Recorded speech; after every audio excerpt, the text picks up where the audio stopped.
ये कहानी है रामपुर नाम के एक छोटे से गांव की, जहां जिंदगी बहुत शांत थी और सब लोग एक दूसरे को अच्छी तरह जानते थे। गांव में सबसे बड़ी खबर अक्सर ये होती थी कि आज दूध थोड़ा लेट आया या शर्मा जी की दुकान बंद रही। इसी गांव में मुन्ना नाम का एक भोला भाला आदमी रहता था, जो अपनी सीधी सोच और सिंपल नेचर के लिए जाना जाता था। मुन्ना का एक अलग ही टैलेंट था। वो बिना कुछ किए ही किसी न किसी तरह चर्चा में आ जाता था। एक दिन सुबह सुबह मुन्ना बैंक गया। बैंक के बाहर लंबी लाइन लगी थी और गर्मी की वजह से मुन्ना पसीने में भीग रहा था। लाइन में खड़े खड़े उसने आदत के मुताबिक अपनी जेब चेक की, लेकिन अचानक उसका चेहरा सफ़ेद पड़ गया। मुन्ना को लगा कि उसके पैसे गायब हो गए हैं। घबराहट में उसके मुंह से जोर से निकल गया, अरे भाइयों, लगता है जेब कट गई।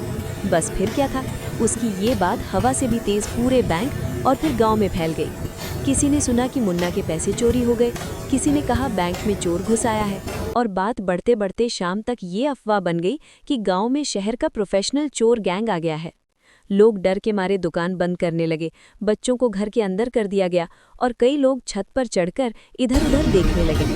पूरा गांव टेंशन में था, लेकिन इस सब के बीच मुन्ना घर पहुंचकर बिल्कुल शांति से चाय पी रहा था, जैसे कुछ हुआ ही ना हो। रात होते होते पुलिस जीप गांव में आ गई। इंस्पेक्टर ने पूछा, चोर कहाँ है? गांव वालों ने बिना सोचे मुन्ना का नाम ले लिया, क्योंकि पैसे उसी के गायब हुए थे। पुलिस मुन्ना के घर पहुंची। दरवाजा खुला और सामने मुन्ना हाथ में चाय का कप लिए खड़ा था। इंस्पेक्टर ने पूछा कि पैसे कौन ले गया? मुन्ना थोड़ा सोच में पड़ा और बोला, सर, मैंने दोबारा जेब चेक ही नहीं की। ये सुनते ही सब लोग चुप हो गए। मुन्ना ने धीरे से अपनी दूसरी जेब में हाथ डाला और अगले ही पल उसके हाथ में पूरे पैसे थे। कुछ सेकंड की खामोशी के बाद पूरा गांव जोर जोर से हंसने लगा। पुलिस वाले भी अपनी हंसी नहीं रोक पाए और मुन्ना शर्मिंदा सा खड़ा रह गया। इंस्पेक्टर ने मुस्कुराते हुए कहा, बेटा, अगली बार पैसे चेक कर लेना, वरना पूरा गांव डरा दिया करेगा। उस दिन के बाद मुन्ना गांव में लेजेंड बन गया। जब भी कोई बिना सोचे घबरा जाता है, गांव वाले हंसकर कहते हैं, अरे भाई, मुन्ना मत बनना।